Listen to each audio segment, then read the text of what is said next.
O segundo livro das Crônicas, capítulo 32.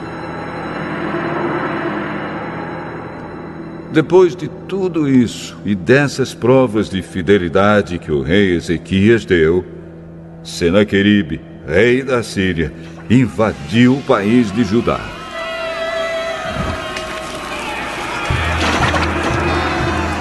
Seu exército cercou as cidades protegidas por muralhas, procurando conquistá-las. Quando Ezequias viu que Senaqueribe estava planejando atacar Jerusalém também, consultou seus chefes militares e civis e propôs que tapassem as fontes de água que ficavam fora da cidade. E eles concordaram com o plano. Muita gente se ajuntou e foram tapar todas as fontes e também o canal que atravessava aquela região. Isso foi feito para que os assírios encontrassem pouca água quando chegassem perto da cidade. Ezequias se animou e consertou a muralha da cidade. Construiu torres em cima dela e levantou outra muralha ao redor da que já existia. Também construiu defesas no aterro que havia sido feito no lado leste, na cidade de Davi, e mandou fazer muitas lanças e escudos. Colocou oficiais no comando de todos os homens da cidade. Mandou os oficiais se reunirem na praça do portão de entrada da cidade e disse: Sejam fortes e corajosos. Não fiquem assustados, nem tenham medo do rei da Síria e do seu enorme exército. Pois aquele que está do nosso lado é mais poderoso do que o que está do lado dele. Ele só conta com a força dos homens, mas do nosso lado está o Senhor, nosso Deus, para nos ajudar e para guerrear por nós. E o povo ficou animado ao ouvir as palavras do rei Ezequias.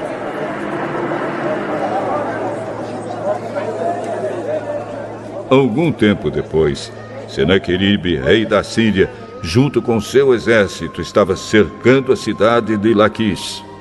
Ele enviou alguns oficiais a Jerusalém para entregarem ao rei Ezequias a seguinte mensagem: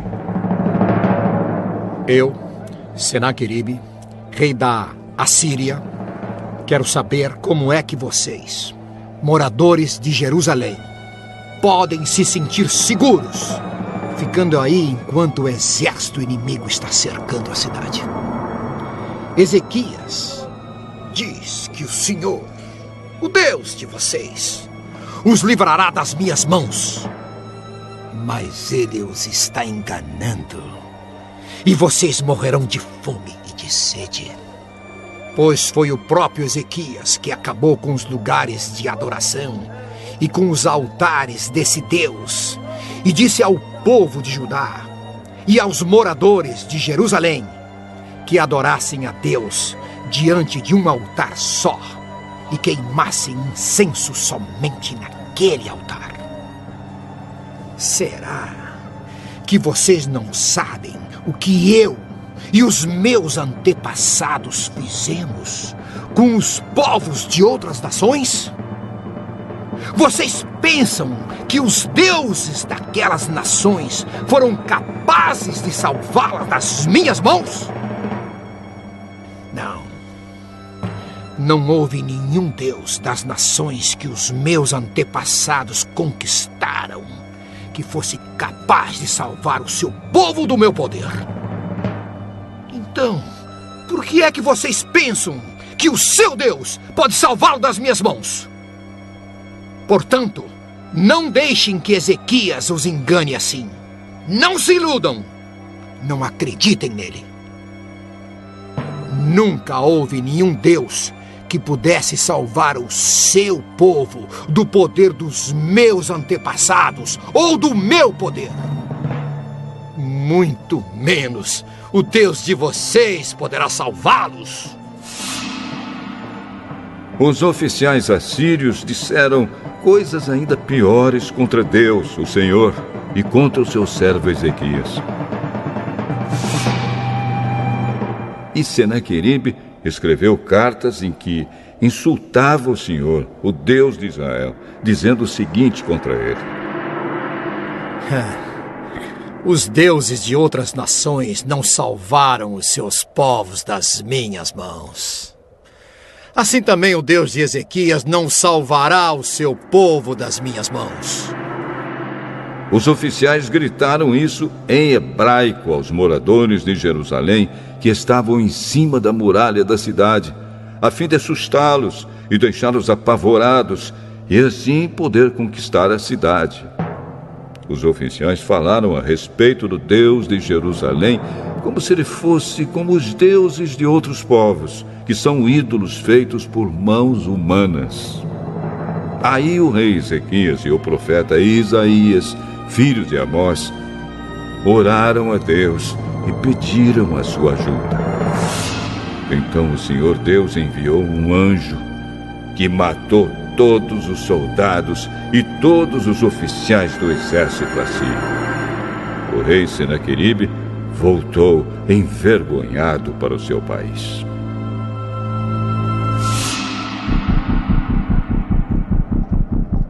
Certo dia, quando estava adorando no templo do seu Deus, alguns dos seus filhos o mataram à espada.